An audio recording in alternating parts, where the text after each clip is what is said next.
I'm so proud to be here with you all. This isn't about Democrats versus Republicans. It's about the people versus the problem. Donald Trump is the problem. Elon Musk is the problem.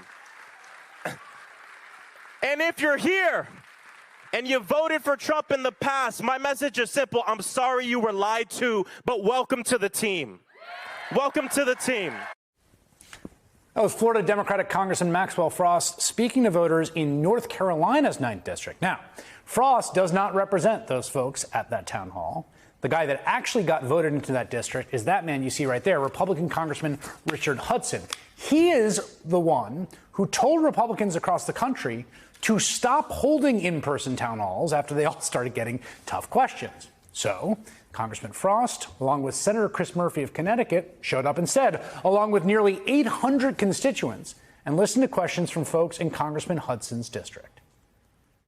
The reason that your congressman isn't here, the reason that he is hiding, is because he doesn't represent you, right? He believes that the only people who matter in this country are the billionaire class. And Senator Chris Murphy, Democrat of Connecticut, and Congressman Maxwell Frost, Democrat of Florida, joined me now. Good to have you, gentlemen. Senator, I'll start with you. Just tell me about why do this event and what was it like? Yeah, it was a crazy crowd, standing room only. There was overflow outside. We were limited only by the capacity of the venue. But listen, I mean, this is a national fight, and Republicans think that they can get away with this thievery, this corruption, this destruction of democracy by hiding.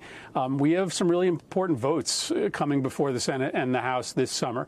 Republicans are planning to vote on this bill that would throw millions of people off their health care, including lots of them here in North Carolina, in order to fund a tax cut for the billionaire class, people who don't need it.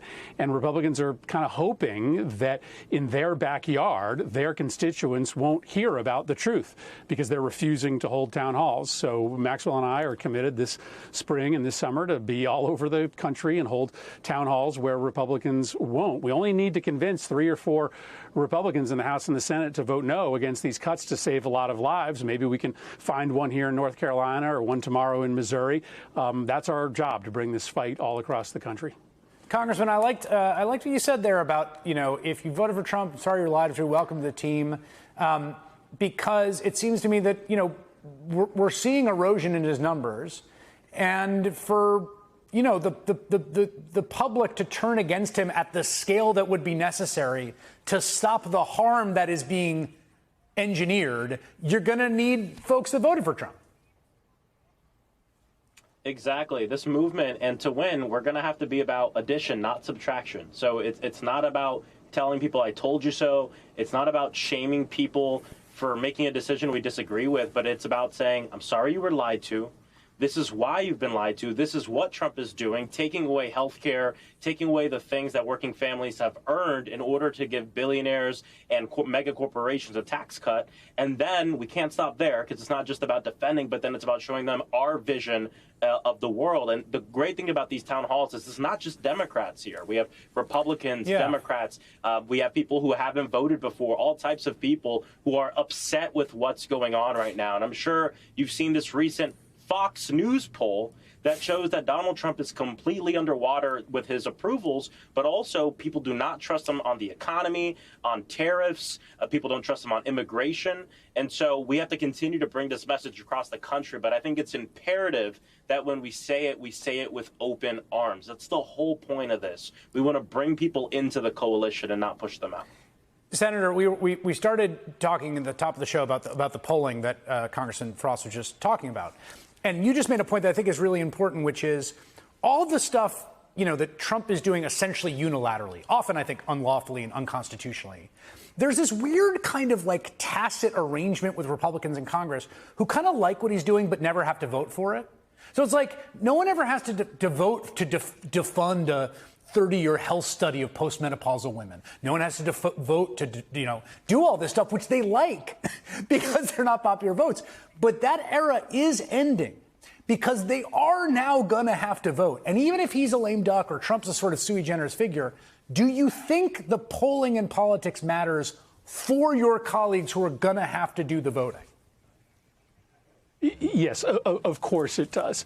Right? The worst thing that they are contemplating doing, probably the most unpopular thing they are contemplating doing, is this budget bill in which they are talking about $1 trillion of cuts to Medicaid. That's just throwing people off of their health care insurance overnight in order to fund $1 trillion of tax cuts for the richest 1%. That's deeply unpopular. And what we saw in 2017, Chris, is that everybody thought they were going to pass the repeal of Obamacare, but they didn't.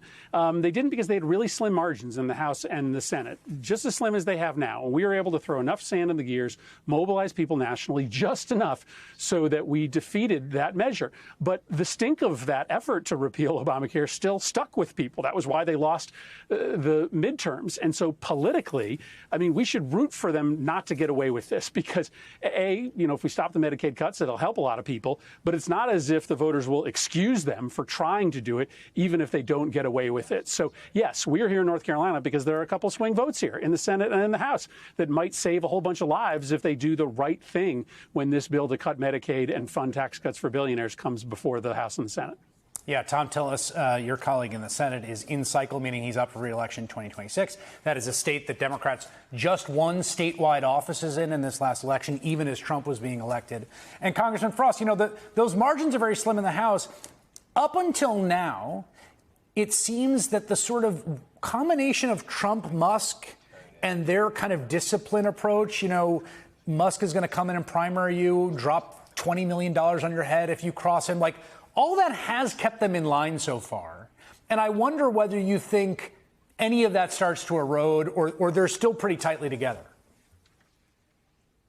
No, we're starting to see some of it erode, and it has to do, I think, a lot with the people power we're seeing, a lot of the events we're doing, a lot of our other colleagues are doing across the country, and amping up that pressure. About a week ago, 12 Republicans sent a letter to Mike Johnson saying we can't vote yes on a budget that has massive cuts to Medicaid. I promise you they would have not sent that letter if it wasn't for activists, organizers, citizens going to these town halls, making sure they hear from them, the phone calls, things like what we're doing. All of this adds up and puts pressure on these people. And I think, honestly, the Wisconsin Supreme Court race, I think, showed that you can put all this money in, which is horrible. I mean, we need to end Citizens United. One billionaire shouldn't be able to put unlimited amounts of money into an election. But he can put $20 million in a Supreme Court race, and he can't buy it because the power of the people is more powerful than that amount of money that he wanted to put in there. And I think, honestly, that race is showing a lot of these Republicans that maybe I don't have to be as scared of Elon Musk and Donald Trump as I thought I had to be. But we can't completely rest on my Republican colleagues find the courage to do the right thing, and that's why we're out here and we're mobilizing the people. Yeah, that letter, the 12 signatories of that letter saying these Medicaid cuts are going to be a bridge too far. We'll see if they hold to that, but that was, I thought, very significant. The math doesn't really work without it, but we'll see how they negotiate going forward. Senator Chris Murphy, Congressman Maxwell Frost, thank you both, gentlemen.